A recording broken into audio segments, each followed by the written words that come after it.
আহি আছে ভয়াবহ হিটৱেভ ৰাজ্যত উষ্ণতা 42 ডিগ্ৰী পৰ্যন্ত বৃদ্ধিৰ সম্ভাৱনা প্ৰচণ্ড গৰমে দহিব অসমবাসীক 28 ছেপ্টেম্বৰলৈ নহয় বৰষুণ বতৰ বিজ্ঞান বিভাগৰ আগজাননী দেওবাৰে গৰমে গঢ়িব পাৰে অভিলেখ প্ৰচণ্ড গ্ৰীষ্ম প্ৰবাহৰ বাবে সাজু হওক ৰাজ্যবাসী 10ৰ পৰা 11 দিনলৈ ৰাজ্যত আহিব পাৰে এটা মিনি হিটৱেভ অনাগত 4ৰ পৰা 5 দিনলৈ ৰাজ্যত পৰিব প্ৰচণ্ড গৰম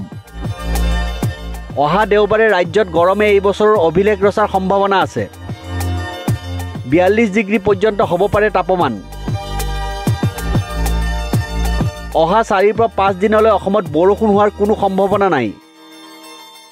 অন্তত 27ৰ পৰা 28 ছেপ্টেম্বৰলৈ বৰষুণ অহাৰ সম্ভাৱনা কম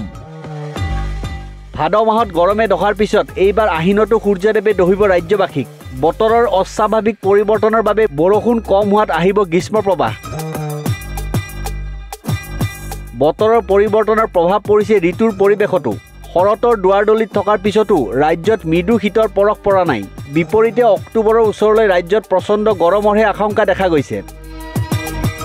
বতৰ বিজ্ঞান এপসমূহৰ পূৰ্বানুমান মতে অহা 27ৰ পৰা 28 ছেপ্টেম্বৰলৈ বৰষুণ নাহিব পাৰে বিপৰীতে তাপমান থাকিব 35 ডিগ্ৰীৰ ওপৰত আৰু অনুভৱ হ'ব 46ৰ পৰা 47 ডিগ্ৰীৰ এনে পৰিস্থিতিত এটা মিনি হিটৱেভৰ সন্মুখীন হ'ব পাৰে অসমবাসী